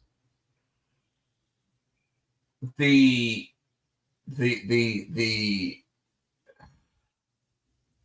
disconnect in NXT in terms of their quality tag teams. And the sad thing is that like didn't they just have like a 4-way tag team match to determine, and yet none of them seem good enough to beat Fraxium. Blech. I hate saying it. And that like you know what I really hope? I really hope that the TNA tag team comes in and beats them. And here's the thing, though. I know they're working together. So does that mean that the NXT championship would be defended on TNA as That's what well? I mean Cora Jade just won a match on TNA. But she didn't win a belt. That's what I'm saying. It's different than winning a match and winning a championship. You know what I Nobody mean? nobody's won the belt yet, but there have Nick Nemeth and Ryan Nemeth just went for the tag team championships and they didn't win them. But if one belt did move over, I think it's going to be that men's tag team championship. Because right now, I feel like the men's division in NXT is lacking. And that's something that could really like make things crazy. Okay. But go ahead. Next match is Trick Williams and Eddie Thorpe. And at first I was mad because Thorpe won, but then I got thinking about it. They need to, because Trick's leaving. Trick's getting elevated to the main roster. So they need to pull people up as these talents go away. And I think Thorpe has, I think he's good. I think he's good enough to kind of move his way up and fill that position. Or not world champion, but you know what I'm saying? He's kind of the torch was passed, right? So he's got to work his way up, but he's a good solid base to work his way up from. You know what I mean? You sound like you're arguing with yourself, by the way, about No. I'm trying to think of a good word to put it. No, I know what I'm saying. Trick's going up, but they need to pull somebody up, and I think Thorpe's a good person to pull up. I know what you're trying to say, and what you're trying to say is that Thorpe is a good building block for other people, and you're right, and if Trick gets pulled up shortly after WrestleMania, then Eddie Thorpe is a good antagonist for a lot of the different spots. And he's played the role well. Like this match was not a bad match. He was good. And he won, which was a little surprising. This is a match that you thought like I thought for sure Trick was going to win. Was taking the win, and he didn't. And yet, shortly after WrestleMania, I still expect to see Trick Williams on the main roster and Eddie Thorpe still being in NXT. So agreed. This next match confused the piss out of me, and that was Ethan Page and Siobhan Edmonds. I thought Siobhan was going to get his comeuppance, and all he got was it was like his damn jaw broke again because he bleeding from the mouth again at the end of that match. So what was the point of all that build up? Because I just knew he was going to come back and he was going to beat Page. So here's where your feelings get hurt. Ethan Page is a 37-year-old guy that definitely needed some time in NXT. But he is built for the main roster. I'm not saying he's built to be world champion on the main roster, but he's built to be a Miz on the main roster. You know what I mean? So why not move his ass on up? Hold on. Because the OG still needs to build. So if you have someone who is main roster ready, that means that they should be hot commodity, everything else. So every time this guy loses to him should help him. And when he finally does start winning those matches and get himself to where he's supposed to go, people that are buying into the baby face are going to completely buy in to the new OG. Okay. And I truly believe that. Like there's no reason why Javon Evans is not going to be that guy.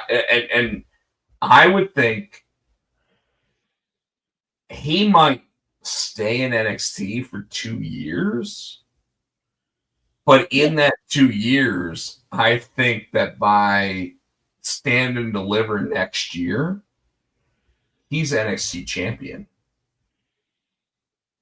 I can see that. And then we got the it was a handicap match, but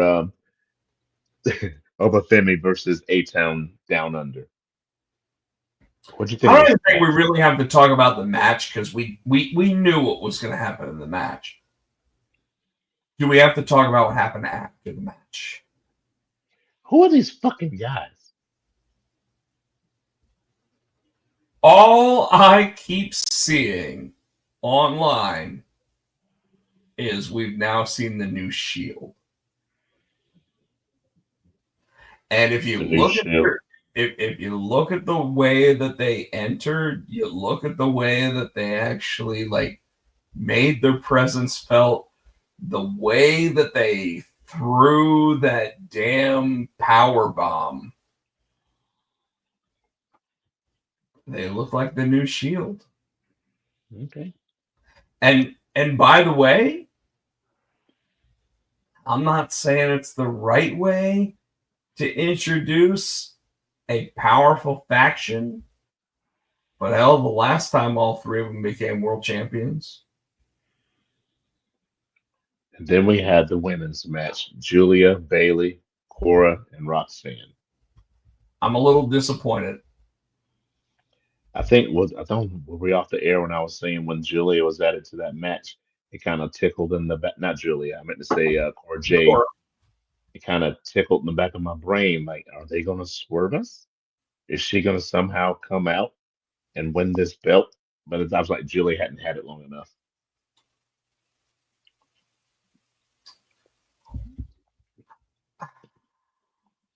I think everything you just said just answered what anybody might have been asking, right? Like, if they hadn't watched the match, they now know Julia walked out still champion. And who showed up at the end of that match? Someone I did not expect because I expected them to actually show up On the main roster. on the main roster. And very well might still, by the way. Like, let's not think that this is a long-term investment in NXT. So what Tino's talking about, folks, Jordan Grace showed up after Stephanie McCare walked out and showed off her title to the reigning champion, Julia. And then Jordan Grace got in the ring and made it look like she's ready to take one, if not both, of those titles. Oh, she did both of them. That's a huge bitch.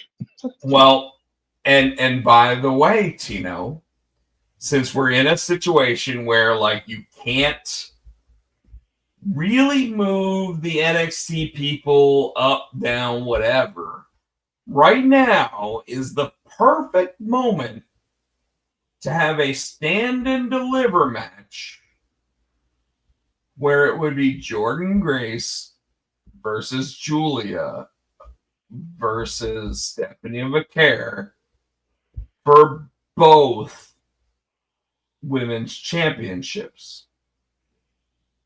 Hmm. WrestleMania weekend.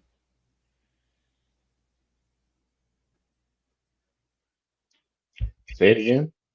So Julia, Stephanie McCain, and who? Jordan Grace, and winner take all. Hmm. WrestleMania weekend. Oh, excuse me. That'd be interesting. And if Jordan Grace were to take both of those belts that weekend,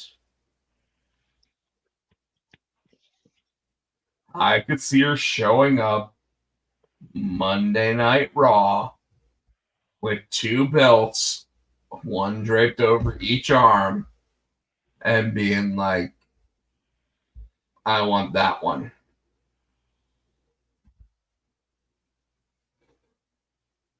Yeah, but that. I mean, she wouldn't win it, but We don't know that well, we'll see. because Ava could sit there and say, now that you won the Raw women's type, you have to relinquish the other ones. Or you have to defend both of them in a 6-woman challenge or whatever. Like any number of things could happen, but see that's why I would be a really good booker. But All right, all right. Let's get to the other one because we're running in 2 hours. all right, let's talk about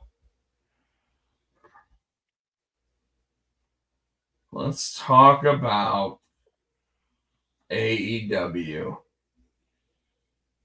This is going to say Dynamite, but I really want to know.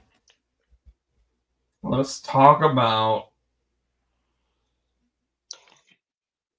The pay per view or like their collision. Grand Slam. All right. You got it pulled up? I thought you said you had to pull up. Remember, I pulled up. Hold on. I pulled up the other one, the I might. NXT, Hold on, I might still haven't pulled up. Hold because on. you told me to pull up the NXT and you were going to pull up the other one. AEW Grand Slam. Hold In on. Australia, make sure you got the right one. Yeah, we're talking about the one that was in like New York. No, I'm kidding. I had it, but hold on. I got it. All right. All right. I'll let you run it. Let's start it off. I'm gonna let you talk about because you want the Osprey. They start off with Osprey Omega against Takeshita and Kyle Fletcher. What'd you think?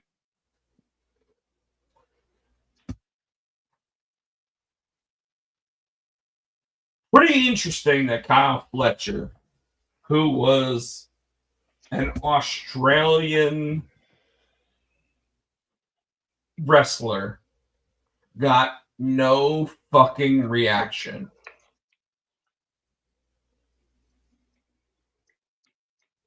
How'd you feel about that?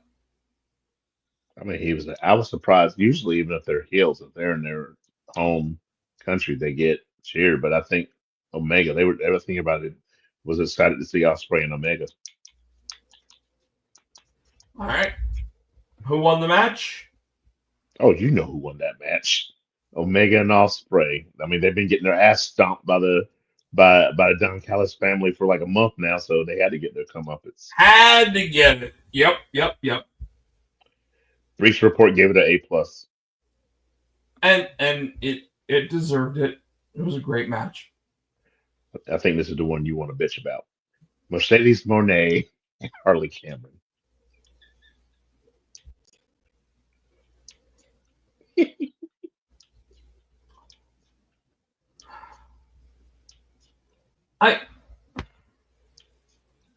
This is such a hard match to talk about in terms of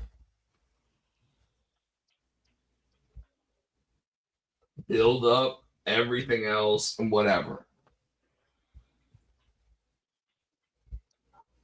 The joke has always been that Harley Cameron's only had like what 4 matches, That's what I was telling you before. Yeah.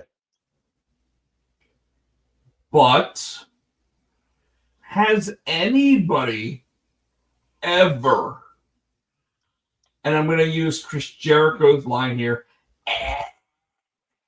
ever put that much effort into the first time they actually have a championship match?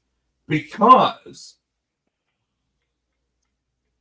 Harley Cameron versus Mercedes Moné, I don't see any reason. I don't see, and I mean, I don't see any reason why they would keep the belt on Mercedes here. Cameron Harley's not. Like I said, Harley's not ready. You know what I mean? She, as much as that, like you said, she put so much work in it, but she's only had 4 matches. You know what I mean? I And if also, anybody else, if anybody else would have come in at 4 matches, you'd have been like, "It's too quick." no, and here and here's where I'm trying to be fair. I have seen so many things sit there and talk about how it still helped her. But I can't see how it helps Harley Cameron by losing to a non someone who has no, oh my god, like I don't even want to sit there and talk about Mercedes Moné. That's how little characterization she has. That's how little her character is in everything. And if I were if I were AEW, I would have had Harley Cameron figure out a way to pin the puppet. I would have pinned the puppet 1, 2, 3. Had the referee been like, I didn't realize it wasn't you, to Mercedes. And that's how I would have gotten past the fact that she only had 4 matches. Like, Yeah, but that's too much. That's too much suspending our disbelief. You know what I mean? maybe, That's a little that'd be stretching it. you know what? You're right. God damn it, it would have been better than all of that work she put in to just be another notch in the fucking belt. Like, Mercedes Moné needs nothing. She needs to lose, is what she needs. Oh yeah, I don't blame you. I'm not um disagreeing with you. But let's go ahead and move on. Um. Okay. This is the Death Riders. So it was Moxley and Claudio versus Cope and Jay White. And I said the cool thing about this, and you said you hadn't seen it. I haven't sent it to you through TikTok. So when you get off, check your TikTok. Cope came out first. He's in the ring. They stopped his music. But what was so cool about it is the fans kept singing it, and they sang a whole verse in the chorus, just a cappella, no music, and the look on his face, he looked like he's about to cry, and it's just so cool to see, and it's just it's cool when the fans get into it and they do that and they sing to the wrestler and they sing their theme song. So I just thought that was cool. There are certain wrestlers that they do that to, And yes, Adam Copeland. Sorry, I can't say I can't say Cope. Adam Copeland is one of those wrestlers.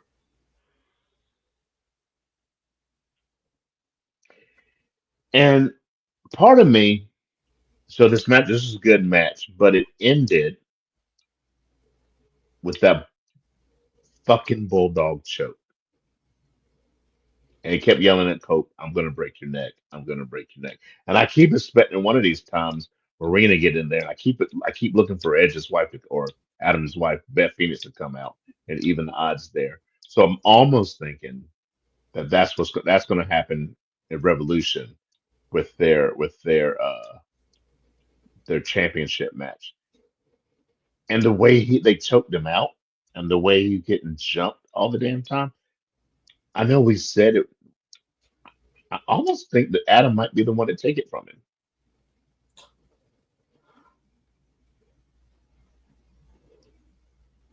Well, I think that Copeland has the opportunity to take the belt from Moxley.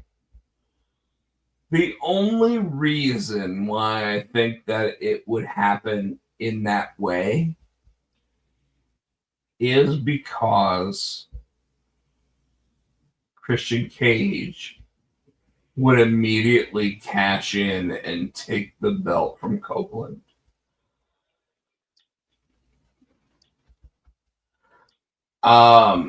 It doesn't make me happy about any of it. None of it. And Christian's been carrying that fucking clipboard forever. Does he have a time period to cash that in? Whenever he wants is what the basic statement is. The problem I have with it is that, like, none of it feels like it's what is best for the industry. It just really feels like it's best for Tony Khan. Like, how have you run your business for, 6 months now without showing your world championship belt? Fucking garbage. Yeah. Now, our group, Scott, on our Facebook page, flat out said, wouldn't it be interesting if Moxley loses to Cope, and when Cope goes to open the cage or goes to open the package case, there's no championship belt in it. And I'm like, what does that do? It doesn't fix anything. Like, your championship belt needs to be represented so that people know why they're watching your show. And we don't have that. Yeah. I don't know. It annoys me. It annoys me, man. All right. Then we got the Okada and Buddy Matthews for the Continental. And fucking Okada wins. Yep. The fuck? Yep. And then finally, the main event. Mariah May and Toni Storm. I know you had a problem with this, so let's go ahead and wrap this up because it's 2 hours and I got an early meeting. You give your opinion first. I already told you what I thought. I thought it was a good match, and I thought it was a good way to come full circle. You know, it completed a story. Like, Mariah won it in England, and now it's comes full circle. And Tony chased her, and it came back, and she won it back in her home country. I had no problem with it. I thought it was great. I think when you look at the two characters, and yes, I'm going to completely disagree with you. And by the way, I don't want to disagree with you, Tino. Yeah, you do. No, I don't. I don't at all. I want to sit there and say I understand why Toni Storm should be champion and why Mariah May should lose, and except for the fact that Toni Storm is a 3-time AEW Women's World Champion, right? Mm-hmm. Mariah May is a what? One time. Mariah May, over the last year, has done what? Been champion. Busted her ass to be one of the most influential female wrestlers in all of professional wrestling. They Right? said Toni Storm hadn't.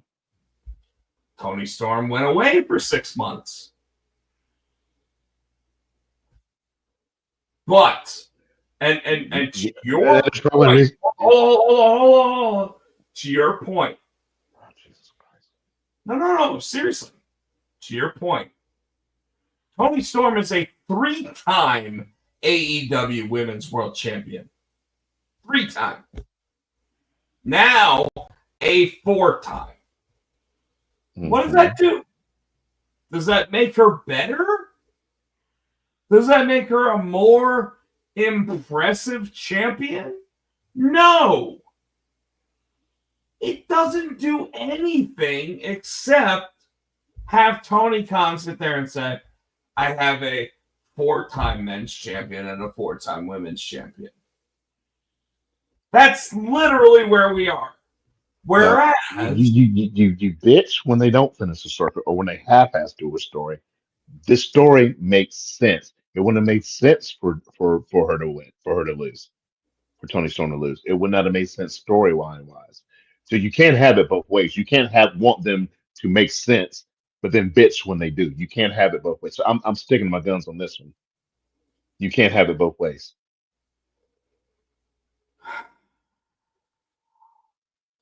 I think on the single first time, Mariah May should have actually come out on top so that they could have built the story further. It wouldn't have made sense. Mariah won it in her country. Came full circle. Tony won it in Australia. It came It full would circle. have made even more sense because Mariah May beating her in Australia would have made Toni Storm sit there and really have to rethink her position. And now, granted,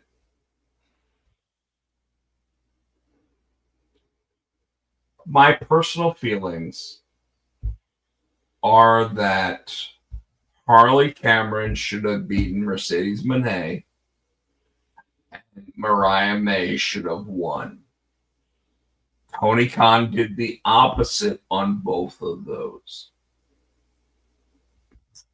And in those situations, it really made me sit there and think he didn't look at what the fans really would have hoped would have been the outcomes.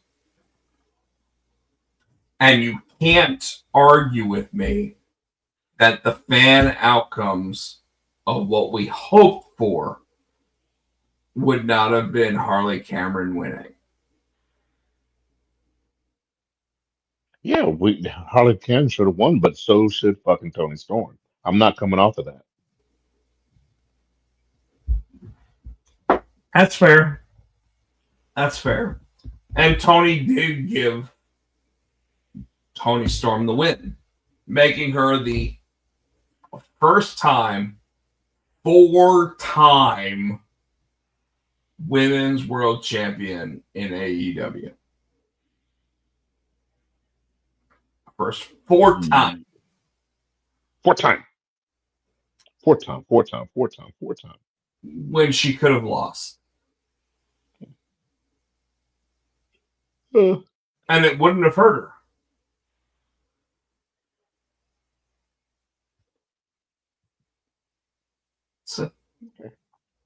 It's funny how that works. Whereas Harley Cameron losing to Mercedes Moné is now just, hey, we might see her on Collision. I'm sure she'll be fine. Haley Cameron will be back. She'll probably will end up winning that title. She'll figure out a way to get back in the title race. I'm not worried about that. I certainly hope so. And by the way, I'm kind of shitting on what you and I are talking about here, and I do mainly agree with you that yes, talent does. Excuse me. Talent does rise to the top. Yes. So me sitting there and bitching and moaning about Harley Cameron losing, when I would have had Harley Cameron actually pin the fucking puppet and have the referee just be like, I didn't understand. That would have been funny. And I would have had her win the belt and then had the referee go, oh shit, the puppet wasn't really her. Restart the match. Would have blown the roof off the fucking arena. Am I right? It would have. And yet, I told you I agree with that. And yet Tony Khan does what Tony Khan does. Tino, I'm looking for the way to sit there and stop us for the night. Okay. I almost have it. Hold on.